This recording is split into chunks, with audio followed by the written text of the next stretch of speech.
जो जब कई बार हमारे जीवन में हम बहुत कुछ करते हैं और हम एक्सपेक्ट करते हैं परमेश्वर उस पर अपनी स्टैम्प को लगा दे, अपनी मोहर को लगा दे, लेकिन कई बार परमेश्वर की योजनाएं अलग होती हैं हमारी योजनाओं से। और जब वो योजनाएं हमारे जीवन में पूरी नहीं होती हैं तो हम भी कई बार कंप्लेन करते हैं और ग्रम्बल करते हैं। और प्रियो, परमेश्वर का सोच और मनुष्य की सोच एक समान है। हम अपनी इच्छा को परमेश्वर की इच्छा बना देते हैं और कहते हैं परमेश्वर अब आप इसको पूरा करो क्योंकि ये तो आपकी इच्छा थी। और हर एक उन चीज़ों से तो हमें परमेश्वर के हार्ट को अंडरस्टैंड करने से दूर ले जाती है, उनसे बचना है ताकि हम कहीं भी परमेश्वर के आगे आगे ना तो हम परमेश्वर के पीछे ना परमेश्वर के आगे, लेकिन परमेश्वर के साथ साथ चलना सीखें।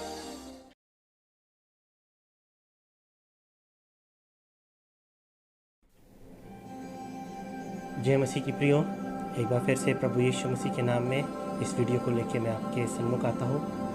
बीते 2 वीडियो में हमने देखा कि कैसे योना परमेश्वर के पीछे पीछे चल रहा था और परमेश्वर की इच्छा को पूरी नहीं कर पाया।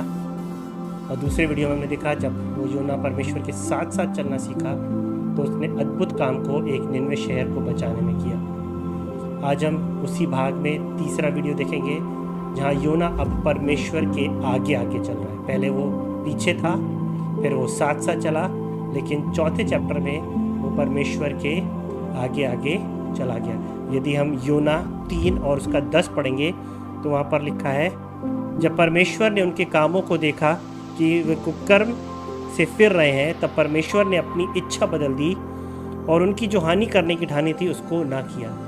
प्रियो, हम देखते हैं कि परमेश्वर उनके ऊपर जो विनाश को लेकर आने वाला था वो उससे फेर जाता है या वो उससे फिर ले आता है। और इस बात से योना बहुत क्रोध होता है। अगर हम उसके 4थे अध्याय की पहली आयत में देखेंगे, वहाँ पर हम पढ़ते हैं कि ये बात योना को बहुत ही बुरी लगी और उसका क्रोध भड़का। वो क्यों गुस्सा हुआ? क्योंकि वो चाहता था कि परमेश्वर निनवे को नाश करे। अगर परमेश्वर उसको इतनी दूर से लेकर आया है उस शहर के विरोध में एक न्याय की आज्ञा को निकाले तो परमेश्वर उस आज्ञा को पूरा करे। लेकिन जब परमेश्वर अपने क्रोध से पलट जाता है, इस बात से योना बहुत क्रोधित होता है। वो कहता है मैंने इतना सारा एफर्ट क्यों किया, मैं पूरे दिन भर परमेश्वर के वचन को लेके फिरता रहा। सो परमेश्वर को अपनी बात को पूरा करना चाहिए।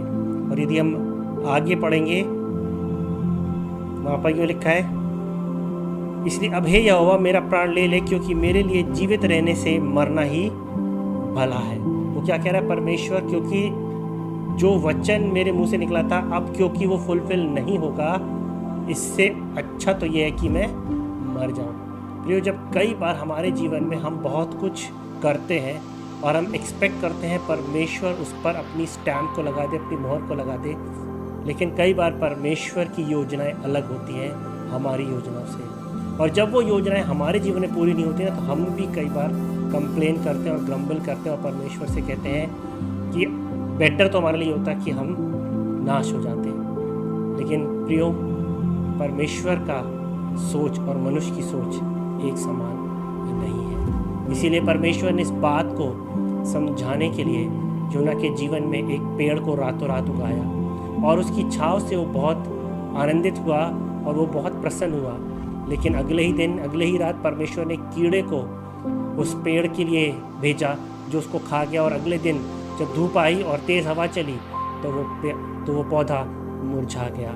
और इस बात से योना बहुत दुखी हुआ। प्रियो,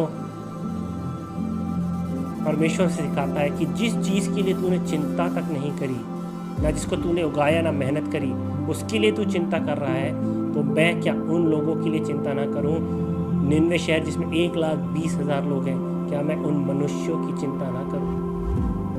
और परमेश्वर क्या सिखाना चाहता है कि कई बार हम अपनी इच्छा को परमेश्वर के ऊपर थोप देते हैं, या ये कहिए हम अपनी इच्छा को परमेश्वर की इच्छा बना देते हैं और कहते हैं परमेश्वर अब आप इसको पूरा करो क्योंकि ये तो आपकी इच्छा थी।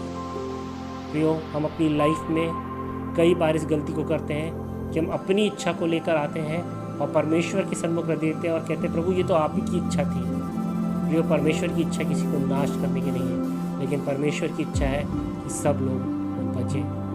इसलिए हमें सावधान रहना है कि हम कई बार उन थॉट्स को जो शायद परमेश्वर के थॉट्स है भी नहीं, उन थॉट्स को परमेश्वर की इच्छा बना देते हैं और हम एक्सपेक्ट करते हैं कि परमेश्वर हमारी इच्छा को पूरा करेगा।